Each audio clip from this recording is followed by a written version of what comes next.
por el mismo organismo, por ejemplo, los, los materiales de la parte ortopédica o de la parte de traumatología.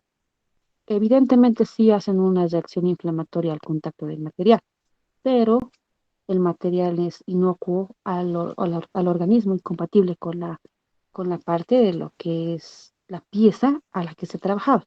Y poco a poco hay inflamación, sí, pero va aceptándolo y forma parte de él. Al cabo de un tiempo lo vuelven a retirar, ¿no ves? Entonces esa parte también tienen que ver. Es un mecanismo donde el cuerpo elimina la causa de la lesión. También esta parte es la que elimina los tejidos dañados y genera tejido nuevo para la posterior reconstrucción. ¿Se me escucha, no veo? ¿O hay alguno que no me escuche? Hola, Sí, ¿no hay doctora, se nadie? escucha bien. Ya, todo bien. Cualquier duda o pregunta tienen derecho a interrumpir. Por eso les dije, vamos a tratarlo de hacer de manera dinámica. ¿Estamos de acuerdo con eso?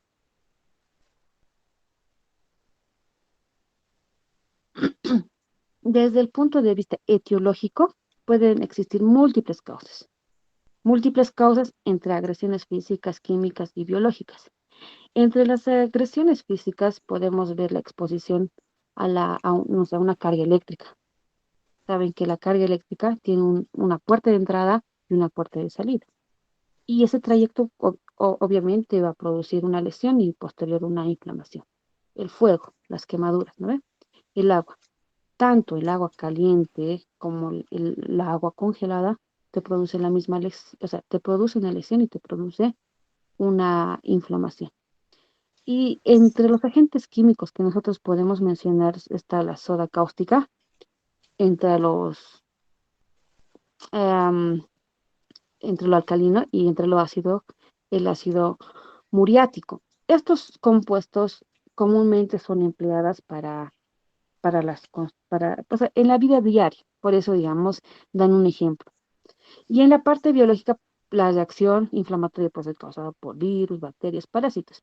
Y entre otras, la parte de la reacción alérgica que el paciente podría mostrar, ya sea arácnidos, a las abejas, al veneno de serpiente, todo eso. O sea, tenemos que seleccionar a qué agente el paciente está haciendo la reacción.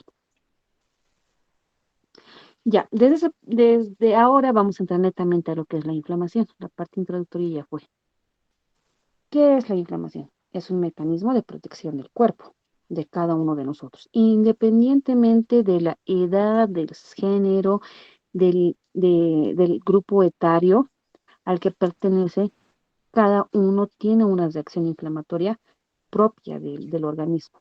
Unos pueden ser más y otros pueden ser menos. Unos pueden tener un contacto casi directo como el torrente sanguíneo y producir una reacción inflamatoria. Y otros pueden tener, no sé, por encima de la piel, pero la reacción inflamatoria va a ser, digamos, limitada o puede ser incluso controlada por lo que es el organismo de la respuesta de cada paciente. Su objetivo de la inflamación es limitar, regenerar el daño, porque primero hay una inflamación, hay eliminación del agente causal, de la eliminación de los tejidos lesionados y posterior hay una granulación y regeneración propia de una inflamación crónica. Y también por este medio hay un recambio, el cambio del tejido ya eliminado por el mecanismo leucocitario y posterior proliferación de los nuevos epitelios. ¿Puede haber compromiso del estado hemodinámico? Sí, si la inflamación es una inflamación sistémica, puede existir una alteración hemodinámica. Como vamos a ir viendo los signos cardinales, ahí se van a dar de cuenta que la parte fisiopatológica tiene una asociación real con la parte de semiología. O sea, todo lo que pasa en el organismo, nosotros qué podemos evidenciar. Esa es la relación que debemos de tratar de comprender y para que posteriormente ustedes vayan a aplicar con sus pacientes. Se puede tener diferentes características, pero especialmente o específicamente se caracteriza por los mediadores inflamatorios. Puede, existe una gran variedad de mediadores inflamatorios en los que están incluidos o los que están presentes para el proceso inflamatorio.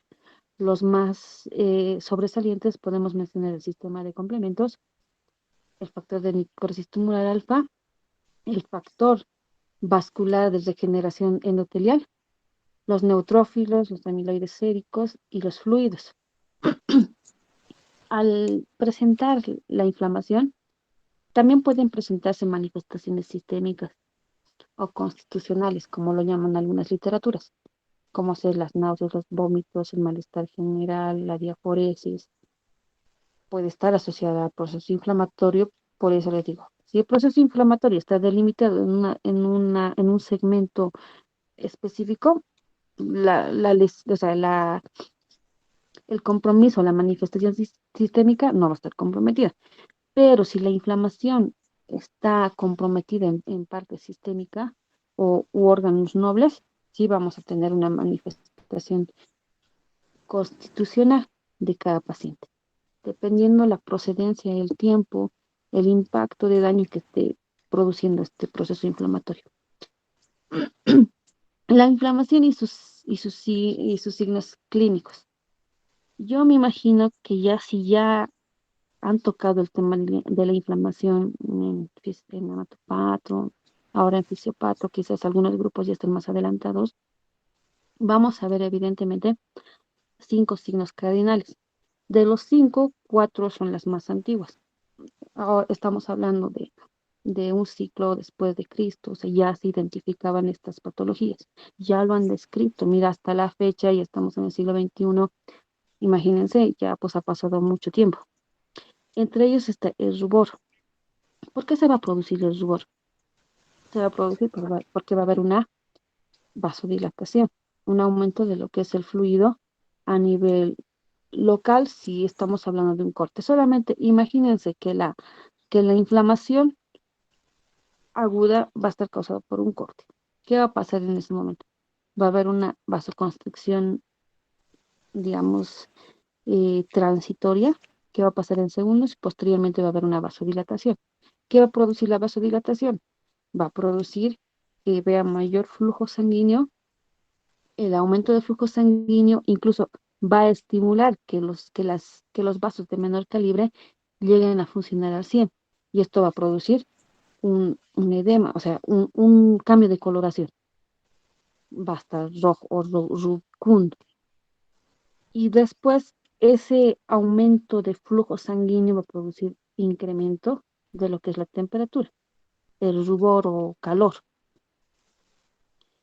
Después de eso va a haber lo que es el tumor, o sea, por lo que va a haber el mayor paso sanguíneo, también va a haber mayor extravasación de lo que son los líquidos a espacio tisular. Esa extravasación de líquidos va a producir que se forme, digamos, en palabras simples y sencillas, una masa. Esa masa va a producir dolor, porque recuerden que cada segmento del organismo armónicamente mantiene una presión que es estable tanto para el continente como para el contenido. Si existe mayor acumulación de líquido, sea sangre, hemocomponentes o hemoderivados, va a aumentar la presión. Ese aumento de presión va a producir dolor.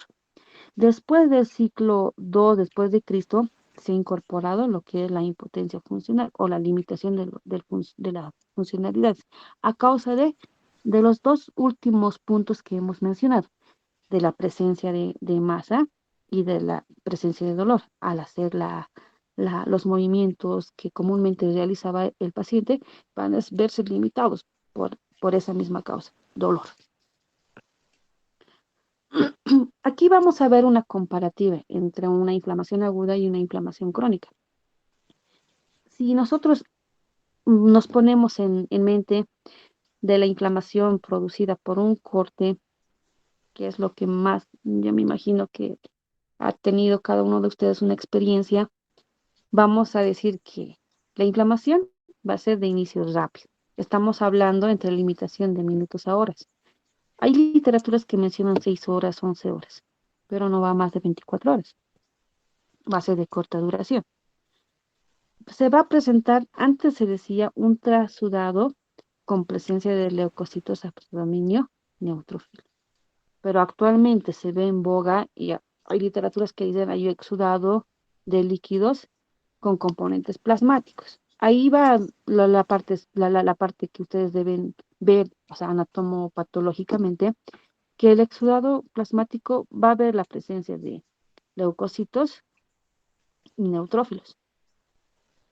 Como hay una migración de los leucocitos a predominio neutrófilos, lo que se va a evidenciar en la placa si ustedes mandan a una valoración anatomopatológica. A diferencia de la inflamación crónica, va a aparecer después de una inflamación aguda. ¿Qué significa?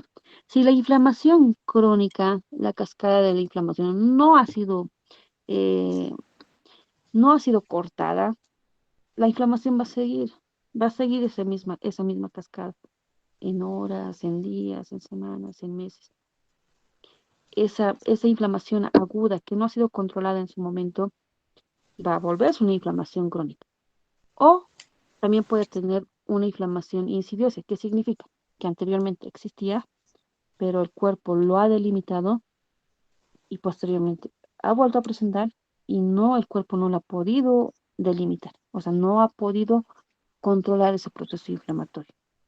O también puede ser el primer contacto, la inflamación como las enfermedades autoinmunitarias que existen, el lupus eritematoso sistémico, ¿no ve?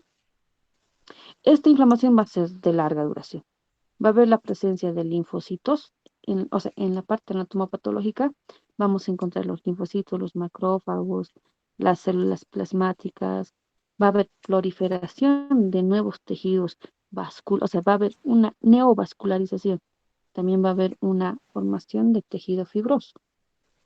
Esa formación de tejido fibroso puede tener, digamos, consecuencias de alterar la estructura anatómica anterior y armónica que presentaba el segmento. Por ejemplo, la formación de queloides. Puede haber la presencia de formación de tejido necrótico, pero esta no va a ser eliminada como debería ser eliminada, o sea, va a ser aceptada por el organismo. La neoformación de vasos sanguíneos también. Ahora, vamos a empezar con la inflamación, disculpas, de la inflamación aguda. Como ya lo hemos mencionado, recordando nuevamente, es una respuesta inflamatoria entre minutos y horas. Va a haber signos cardinales ocasionadas por la etapa vascular y por la etapa celular. Estas van a ser mediadas por los mediadores inflamatorios. ¿Qué es lo que más nos va a producir, digamos, la inflamación? Es el proceso de edema, vasodilatación y aumento de la permeabilidad vascular. La asociación de ambas. Si estamos hablando del edema, más predominantemente lo va a producir las células cebadas, los mastocitos, y también por la agregación plaquetaria, esto a expensas de la serotonina.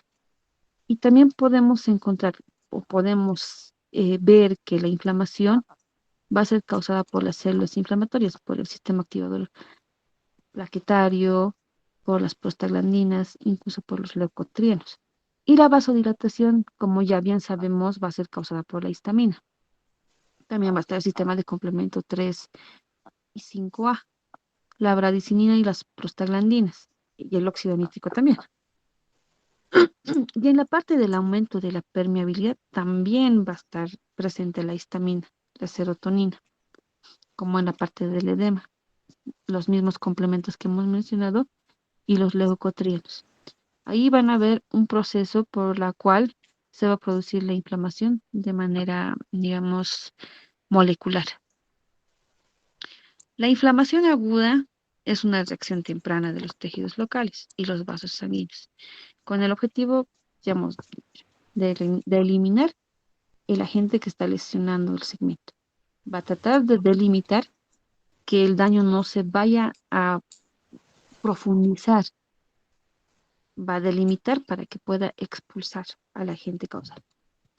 Puede desencadenarse por múltiples situaciones, como ya les he ido mencionando.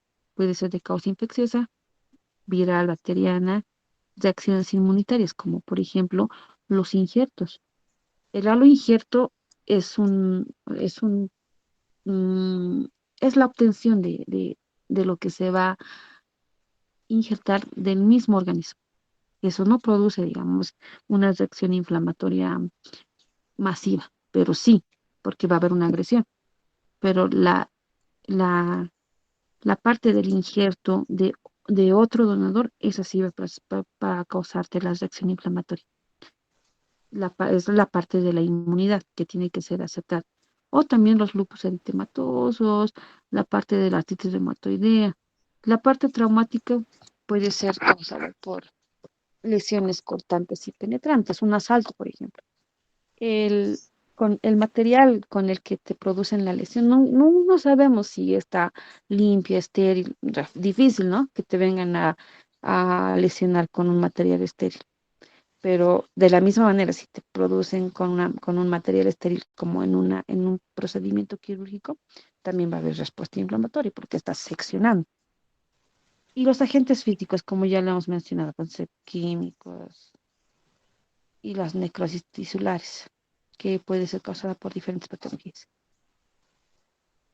La inflamación aguda incluye dos componentes muy principales, como ya lo hemos mencionado. La fase vascular va a estar específicamente eh, mm, comandada, si quieren, digamos, en palabras simples, por las células endoteliales. Las células endoteliales tienen, digamos, la función de tener una parte, la parte vascular no, no fenestrada, por si no saldría el componente hemático y sus derivados a la parte extravascular y producir diferentes complicaciones.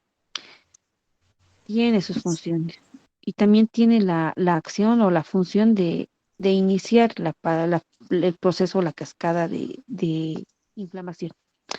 Y las fases celular, la fase celular va a estar comandada por leucocitos, las células del tejido conectivo, las células cebada y también el, el complemento de la matriz extracelular y los mediadores inflamatorios también van a estar presentes. Vamos a ir llevándola una por una. La fase vascular son cambios de la vasculatura. Imagínense un vaso que a principios va a tener una vasoconstricción delimitada en tiempo, o sea, como una reacción para inhibir, digamos, eh, va a ser una respuesta de la parte del sistema nervioso simpático, pero posteriormente va a haber una vasodilatación. Esa reacción, esa reacción de la vasodilatación, como les he explicado, va a producir rubor y calor. En este caso, va a haber incremento de lo que es el flujo sanguíneo capilar. No se olviden que existe la anastomosis de las vénulas y las arteriolas. Hay una fuerza osmótica, hay una presión osmótica y una presión a nivel capilar. Estas se van a alterar y producir esa extravasación o ese incremento del flujo. Va a haber un aumento de la permeabilidad vascular. Y esto es lo que va a producir el tumor, el dolor, la limitación funcional. Si bien pueden observar en la parte del dibujo, si me están siguiendo con la exposición, ahí existen microscópicamente graficadas qué compuestos están presentes para lo que es el incremento de la permeabilidad vascular. Ahí están las células endoteliales, lo que es la secretina, el factor de complemento 3 y 5A, y eso es lo que produce una vasodilatación, todo lo que hemos mencionado.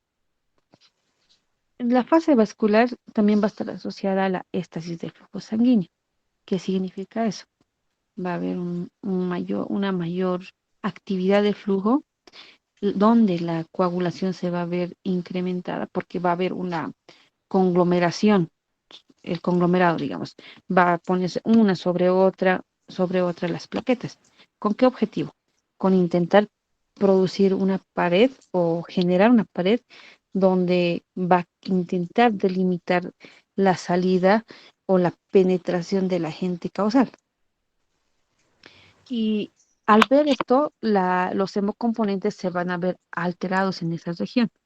Va a haber limitación de la diseminación del microorganismo. Ese es el objetivo con la que ellos alteran su armonía en ese segmento.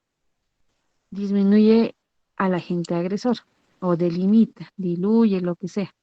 Es como que si lo encapsularan en esa región.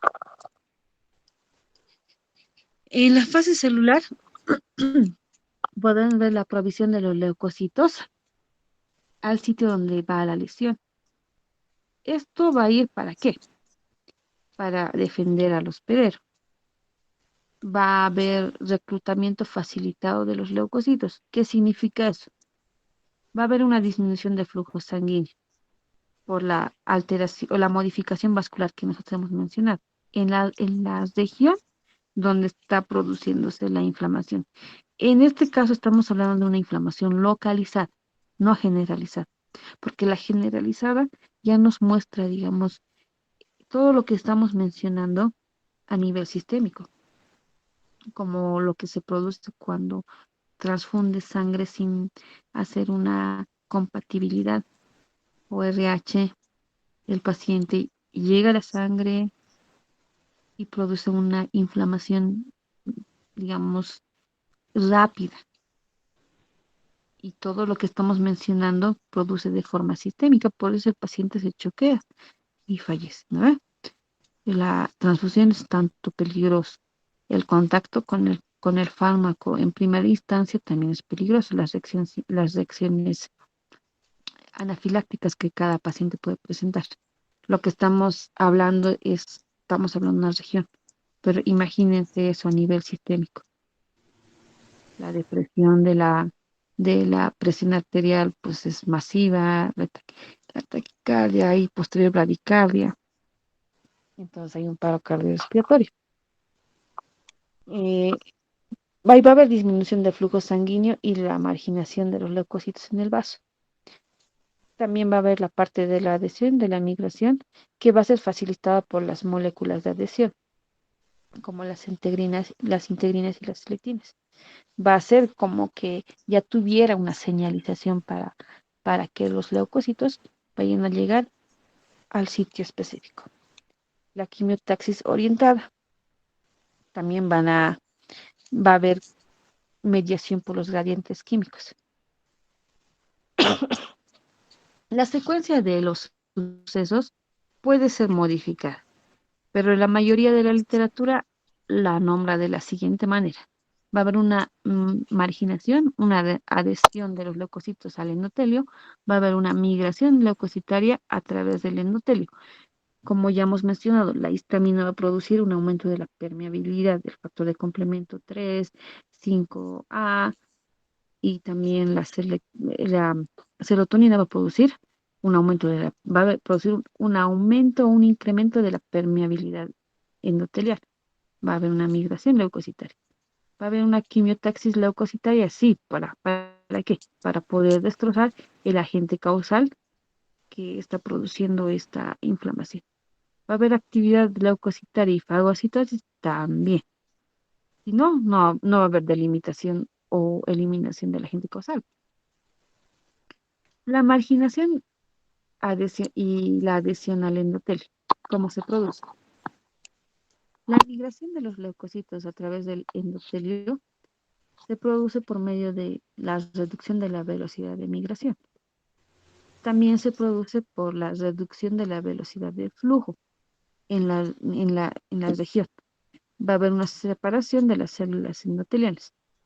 Esos son los medios por los cuales los leucocitos van a migrar del endotelio, van a salir a la parte intersticial, como lo podemos observar en el gráfico. Van migrando, como su nombre lo dice, ¿no? salen del endotelio al espacio tisular para ir a actuar en la región donde se encuentra el agente causal. La quimiotaxis leucocitaria. Esta migración que ya hemos visto anteriormente va a estar dirigida. ¿Por quiénes? Va a estar dirigida por medio de las quimiosinasas, los detritos bacterianos o los fragmentos de las proteínas que el mismo agente causal va a generar en la región. Va a haber activación de los leucocitos y fagocitosis, sí, casi es la fase final en respuesta a la parte de la fase celular.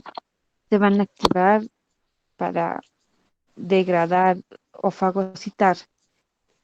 Estas dos acciones van a llegar a un mismo punto, a una misma respuesta, la que es eliminar, sacar o, o inhibir, delimitar el agente que está produciendo la inflamación. Esta parte es muy, muy interesante. Es, es bonito, porque una cosa es la fagocitosis, otra cosa es la degradación por medio de opsonizaciones. Entonces, cada agente causal va a ser eliminada de diferente causa. Pero ahora, como su libro lo menciona, más vamos a observar lo que es la parte de la fagocitosis. ¿Qué pasa? El leucocito viene y va al agente causal. ¿Para qué? Para activar los receptores que tienen. Se acoplan a ellos, ingresan al interior para que la fagocitosis se inicie, para poder degradar al agente causal. Ingresan al interior, hacen que los receptores se vayan a activar. Hacen generalmente eso con el procedimiento de la activación de las ligandinas. Esto va a ir asociado a diferentes compuestos.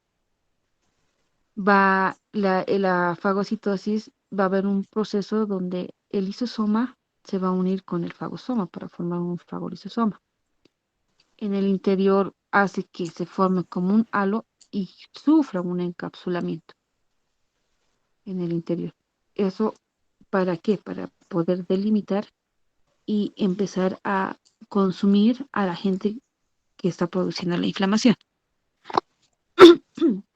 ¿Quiénes eh, van a estar inmiscuidos en este proceso?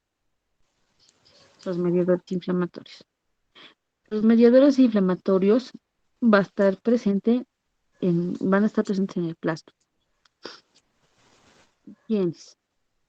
Aquellos que van a ser producidos a nivel celular, específicamente en el hígado, como el factor de coagulación, las proteínas de complementos. También pueden estar presentes aquellos que van a estar almacenadas o van a ser, digamos, inoculadas a través de las células, como por ejemplo la histamina, que va a tener la capacidad de segregar los mediadores inflamatorios, y las citocinas, que van a tener la capacidad de sintetizar mediadores inflamatorios. Los mediadores activos van a ser el sistema de complementos, como ya lo hemos mencionado, el 3, el 5, pero hay más, pero específicamente las que cumplen más acción son las que hemos mencionado, las cininas, y también la parte del sistema de coagulación. Obviamente que también van a estar presentes a nivel hepático. Los mediadores inflamatorios, como bien sabemos, la histamina es un vasodilatador, un aumentador de la permeabilidad vascular, que también produce la inflamación o el edema, que ustedes ya van a ir viendo que diferentes patologías generan este mismo punto. También va a estar los mediadores del ácido araquidónico. Las prostaglandinas, los leucotrienos están en ese grupo. Entre las proteínas plasmáticas está el sistema de coagulación y el sistema de complementos, como el sistema de cininas. Y también las citocinas y las quimiosinas. los radicales libres. La formación de los radicales libres va a hacer que la formación de sustancias anaerobias, como el óxido nítrico, el oxígeno, ya ustedes ya conocen en bioquímica, me imagino que han llevado la formación, o sea, la parte aerobia y la parte anaerobia. Entonces, lo que produce los radicales libres. Entre las manifestaciones locales, vamos a ver una formación de un exudato, otra sudato en las primeras horas. Va a haber desarrollo del edema hasta formación de abscesos. Cuando hay un exudado, el tratamiento es fácil. Retiras, haces una buena asepsia, una buena antisepsia y lo cubres. Si quieres, das antibiótico terapia y todo. En cuanto para reducir el edema, das un antiinflamatorio y un esteroide. Pero tienes que ver el estado del paciente, la función renal, la función hepática. Y si hay un absceso, evidentemente ya esas dos acciones realizadas ya no sirven. Para curar un absceso, tienes que hacer el drenaje respectivo, porque forman paredes, tienes que, o sea, sería drenar, eliminar, vaciar el contenido que ha formado en esa región. O sea, la resolución es quirúrgica, porque igual lo hagan en consultorio, igual van a abrir. ¿No? Entonces, el exudado puede ser seroso, como cuando como cuando hay una ampolla, ¿no? Puede ser seromático o hemorrágico, como cuando hay alguien va y viene no sé, y le machuca, por decir. Ahí va, hay destrozo de los vasos, hay extravasación y existe el compuesto hemático. Puede ser fibrinoide si lo dejas más tiempo. Puede ser membranoso, como en el caso de los abscesos. Puede ser purulento, que tiene mucho tiempo y ahí también vas a ver los signos cardinales. Puede haber ulceraciones. ¿Qué significa? Que la formación de o la presencia de las lesiones de las células ya ha presentado una puerta de salida. Pueden ser sangrantes, esas ulceraciones pueden ser purulentas. Y el tratamiento de cada uno de ellos es diferente. Ahora vamos a ir a lo que es la inflamación crónica. Este, esta parte de la inflamación crónica es autoperpetuada. ¿Qué significa? Que el paciente ya presentaba anteriores indicios de una inflamación aguda. Puede ser secundaria a procesos agudos, o sea, primero era una inflamación no controlada y se aportó inflamación crónica. Pueden ser recurrentes, como por ejemplo la inflamación de las vías respiratorias.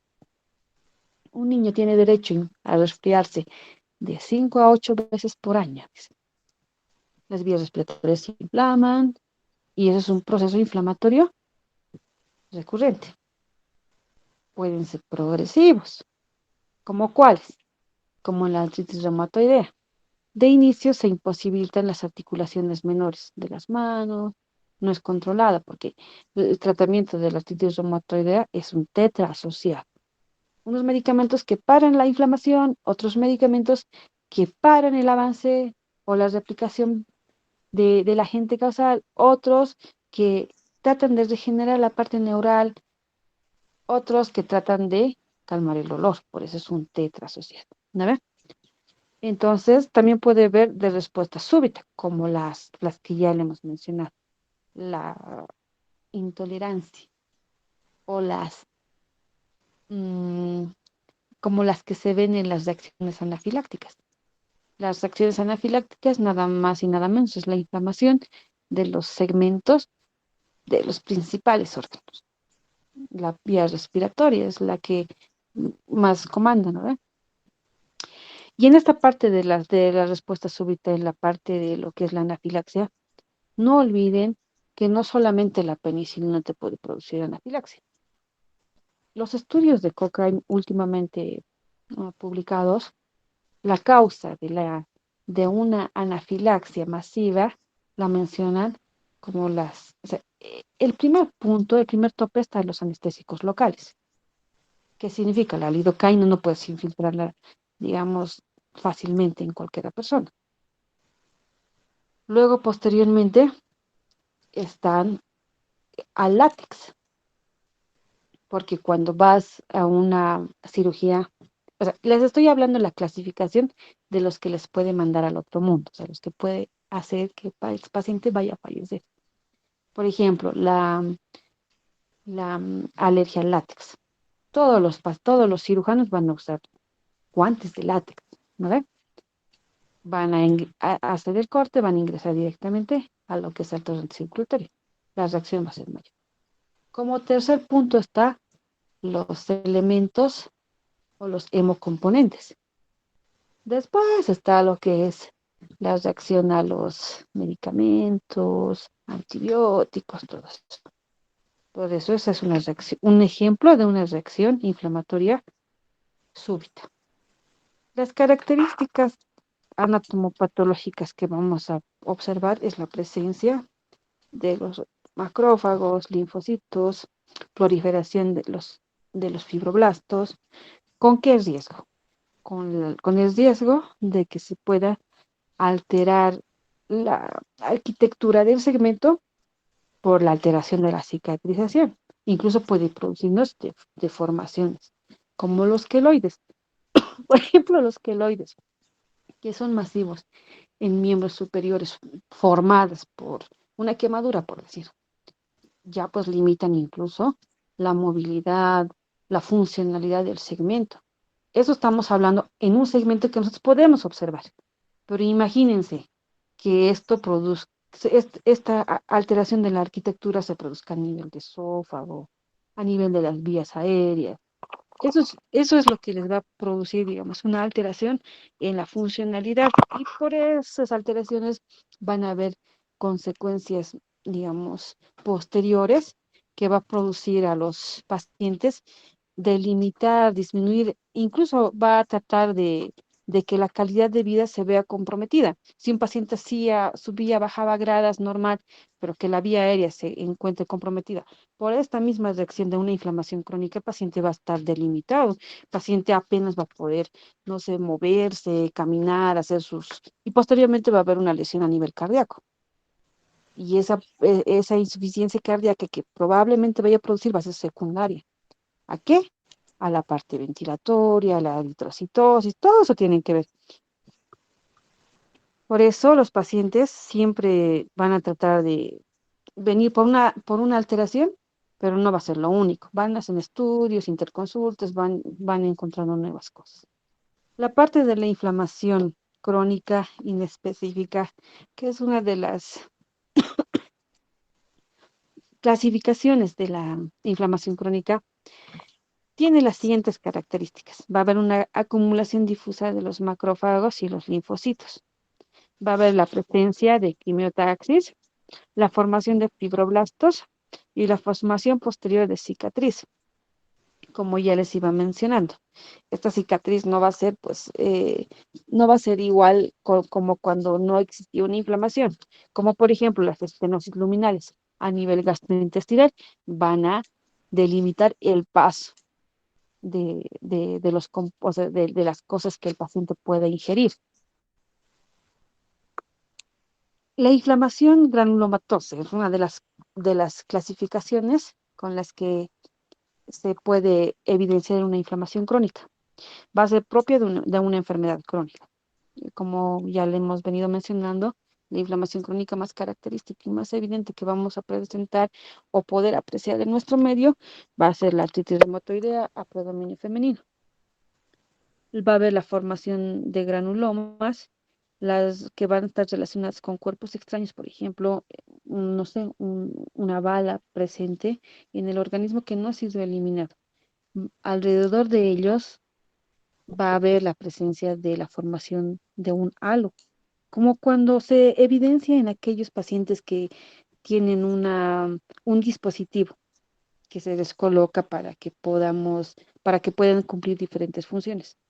Ese dispositivo, cuando vos lo intentas retirar, no está pues así suelto como cuando hemos insertado el dispositivo, sino ya tiene un halo, una cubierta que el cuerpo ha hecho que lo acepten y lo delimiten en esa región. Entonces, la parte de la formación. Puede darse lugar a la formación de células gigantes como en cuerpos extraños. Las manifestaciones clínicas, como son propias de la inflamación crónica, va a estar presente la respuesta de la fase aguda. ¿Qué significa? Son respuestas a primer contacto o las primeras semanas o primeros días. Las anomalías del conteo de los leucocitos puede estar asociada a fiebre, si es que la leucocitosis es masiva. Nunca, digamos, se vayan a confiar. Leucocitosis igual a fiebre. No.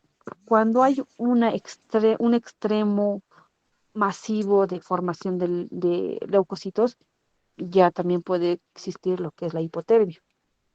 Si se inicia en horas o días, el incremento posterior va a ser a nivel plasmático. Puede haber un balance nitrogenado negativo. Va a haber una vasodilatación, diré, un incremento de la velocidad de eritrosedimentación. ¿Qué significa esto? La parte de los hemocomponentes no va a ser la misma de un paciente normal. Va a haber leucocitosis, fiebre, anorexia, somnolencia, malestar general, dependiendo si la inflamación crónica está delimitada o está de forma generalizada. Como ustedes ya han visto la parte de la fiebre, los inconvenientes que te produce este signo, síntoma que los pacientes presentan por enfermedad, ellos lo ven de forma aguda, pero la parte crónica es de manera prolongada. También puedes ver la presencia de un síndrome de respuesta inflamatoria sistémica que puede comprometer la vitalidad de todos los órganos presentes en el paciente, incluso hacer una falla multiorgánica. Si bien sabemos, la falla multiorgánica es catalogada cuando se evidencia la falla de dos o más órganos. ¿Qué significa esto?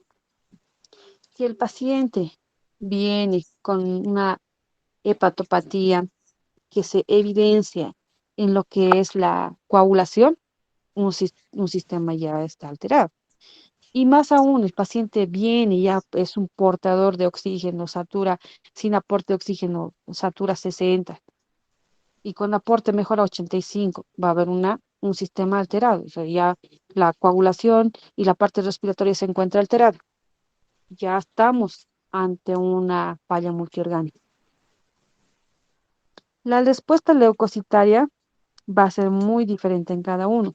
El incremento o sea, va a ser muy dependiente y propia de cada uno. ¿Cómo?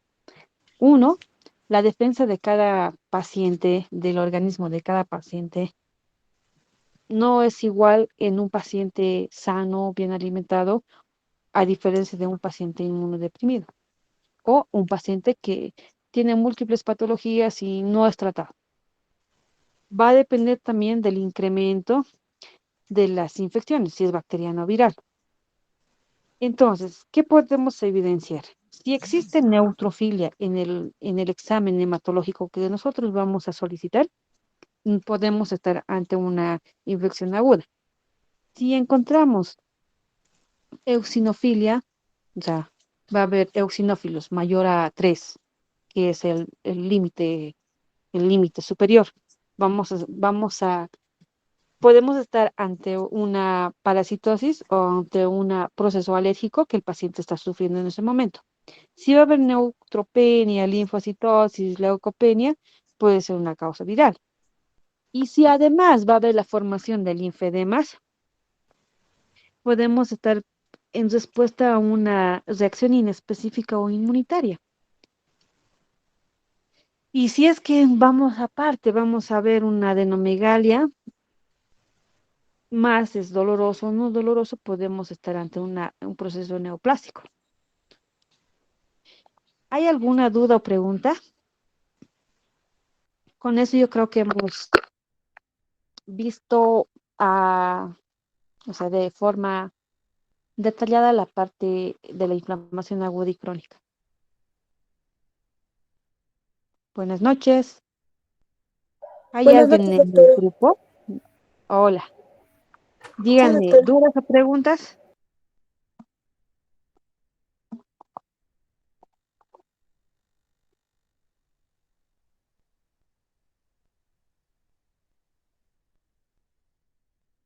La parte del mecanismo de la inflamación. O sea, es como ya lo hemos explicado, dudas o preguntas que tengan, les estoy preguntando. No volver a recalcar algo que ya hemos explicado, ¿no? Dudas o preguntas que tengan. Si vamos a hacer lo que la compañera Siñani está solicitando, estamos hablando también de un tiempo agregado. ¿Dudas o preguntas que tengan acerca del tema? Hola, No, doctor. ya. Entonces, espero que sea de provecho y puedan estudiar un poquito más a lo que ya habíamos abarcado y que tengan un buen fin de semana. Descansen, estudien, hagan sus tareas